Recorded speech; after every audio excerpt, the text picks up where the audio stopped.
I'm looking forward to the day when the African children will wake up, will open up their eyes, will read and understand, will see and perceive, and will begin to understand the global agenda at its global state.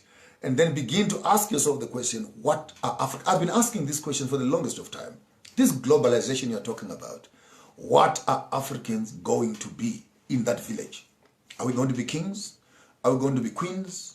Are we going to be servants? Are we going to be slaves? Are we going to be guinea pigs? And in that global village, who is going to be the king? Who is going to be the chief? Who will be running that global village? And until we begin to understand the greater, bigger agenda of the globalization of the world, the globalization of countries, the globalization of minerals, the globalization of currencies, the globalization of health, and etc. This, what we are dealing with right now, is what I will call a plenary. It's an introduction. It's a small little smoke screen. You must get scared. You must get scared enough to trust your government. You must be scared enough to trust your pharmaceutical companies. You must be scared enough to be afraid of your boss, because if you don't vaccinate, you're going to lose your job. You're going to what? And before you notice it, you're going to be driving a whole population, the entire population, based on fear. So I want to encourage you, ladies and gentlemen, I said, fear not. If you are vaccinated, it's fine.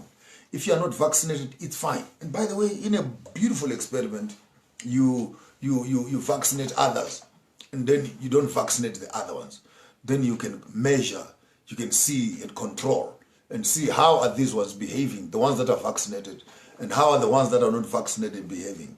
And now, since people are now vaccinated, and they have 90% chances of life, then why are the vaccinated people afraid of those that are not vaccinated? Because you are safe.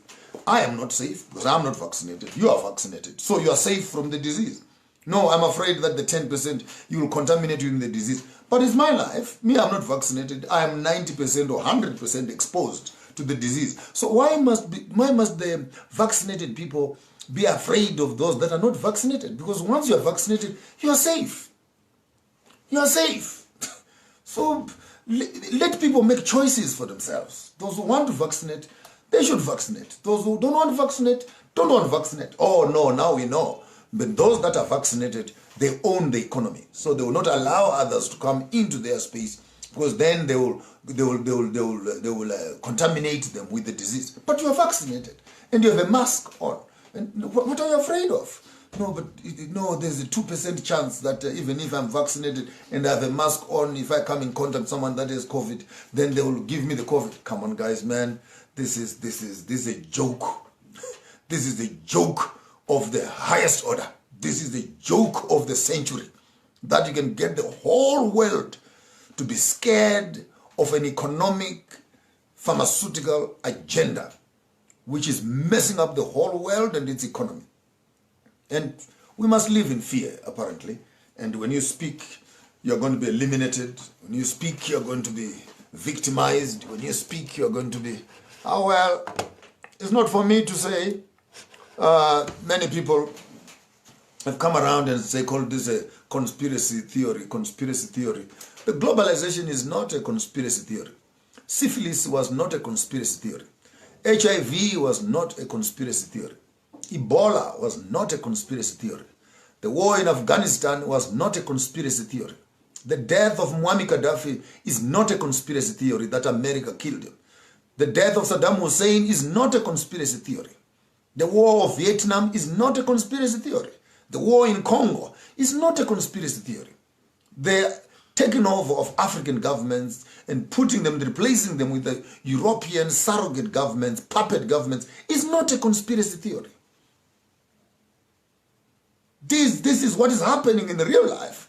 The fact that you don't see it on your newspapers, you don't see it on your internet, that's so the big financial muscle guys are planning 1, 2, 3, 4, 5, are planning this, they're doing this. The fact that the George Soros, the fact that the Bill Gates, the fact that the Rothschild, the fact that the Ruperts and the Oppenheimers and the big boys in the world are not coming up on newspapers and telling you what they are planning to do, does not mean that they're not planning to do something, because for them it is profit over people.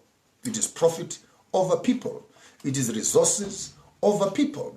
It is the full takeover of the world's governments, world's economic system, and putting it in the hands of the 5-10% who are already billionaires a few times over, trillionaires a few times over. But in their trillions, they are not satisfied. They still want to eliminate the poor people at the bottom so that they can have more. The question is, how much more do you want if you're already a billionaire? How much more do you want? Take your money, buy an aeroplane and go to the moon. Take your money, buy an aeroplane and go to Mars. And go and spend your money somewhere. But we're here, poor as we are. We're here, uneducated as we are. We're here, Africans as we are. And for crying out loud, we have a right of life. We have a right of land. We have a right of health. And to say the least, it would be to warn us. Africans, please read, understand, evaluate, step back, think slowly, apply your mind to the global discussions and conversations. Listen to both sides of the story. Those that are saying you must vaccinate, listen to them. Those that are saying you must not vaccinate, listen to them. Take the two sets of information and sit down with it and make an informed decision. Make an informed decision. There is nothing wrong in us making an announcement that the new world order is upon us. The new world order is upon us. It starts off with vaccines, moves over into microchips, it will end over in human control, other elements we can't talk before we get blocked on these social media spaces. But the agenda is moving, whether you agree with me or not. It will be foolish for us years from now. But you said it. You said it's only that we did not listen. It's not about saying it and not listening. It's hearing now and making that informed decision. So excited about the Lesotho government. They've come up with four various tonics that can actually work in assisting the COVID issue as medications. And in South Africa also, I'm very excited. Some guys have come up with some drops, Galela and other drops that they're also using, and with a good success story, which if we're serious about looking for a solution, we should be taking patients who are having these COVID signs and experimenting with these drugs if it is a crisis. If it is a crisis, because even if you go to the hospital, what you receive is medication. You don't receive vaccination. You receive medication. So medication is far much more important than vaccination. So our governments and all those that have power must be thinking about how do we develop medication for our people, because that's where the issue is. And I still want to reiterate that good health, good immune system is the best way to fight all diseases. Good immune system is the best way to fight all diseases. So I come back again, drink lots of your water, drink lots of your lemons, your garlics, your turmerics, your cayenne peppers, and do lots of your steaming and etc. Flush your body system once in a while before you sleep. Put a bucket of water and steam and stay healthy. Stay healthy.